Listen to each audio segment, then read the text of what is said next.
New information revealed today on a timeline for general elections based on the Constitution of the Bahamas. Good Monday evening, everyone. I'm Altaviz Munnings. I'm Kishla Adderley. Thanks so much for joining us. Well, there's lots of speculation over when the Prime Minister will call general elections. There's much talk around a quick election. Constitutionally, the Prime Minister can hold on past the traditional May deadline. Tonight, our Clint Watson sat down with a noted Queen's Counsel to discuss what the law says about the time frame. If you thought the deadline for general elections to be called was May, well, think again. The Constitution of the Bahamas says general elections 2017 can be held as late as August. Noted Queen's Counsel Wayne Munro explained the article in the Constitution which makes way for this provision. So the maximum life of Parliament is 5 years. So if Parliament first met on the 23rd of May 2012, it will expire unless it's dissolved earlier on the 22nd of May 2017, which is a 5-year period. And then the Constitution, Article 67, provides that a writ of election has to be issued on that event, and it has to be returnable 90 days from the dissolution. Munro explained how the August date would be derived using the example of a fixed term for Parliament. The Parliament would come to an end on the 22nd of May, and the period for the writ of election would be 90 days from that date, which would be roughly to the 21st of August. So strangely, if people wanted a fixed term Parliament of 5 years, we would have elections in August.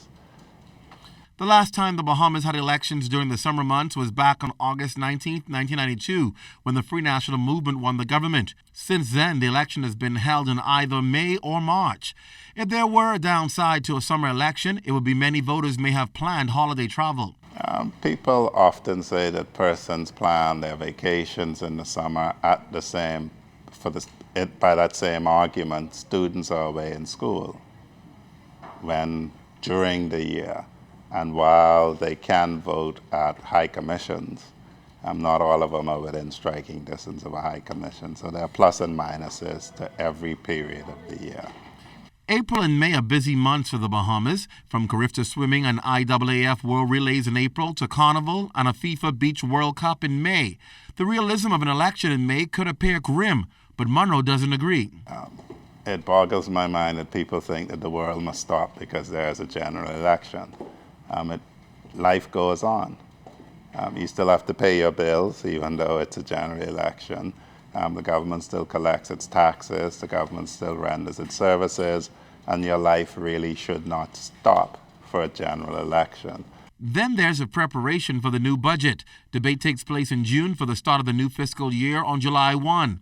This means there can be an unorthodox sixth budget for one administration, or a new parliament in time for the debate. The government departments will be preparing their estimates for the budget. They will be forwarding them, whether they forward them to the current government ministers who are in charge in this dispensation, or an incoming government of the same or different political description, really oughtn't to make a difference. Because the civil servants would have started doing what they have to do, I believe, from March. Munro, who is seeking a nomination in one of the final constituencies yet to be announced by the PLP, believes Bahamians don't base their vote on the time of the election. Prime Minister Christie earlier this month signaled that the election campaign will be quick and short. If you call long 2-3 months, no, I think it's going to be an intense campaign, and I think there's still some developments to take place. Clint Watson, ZNS Network News.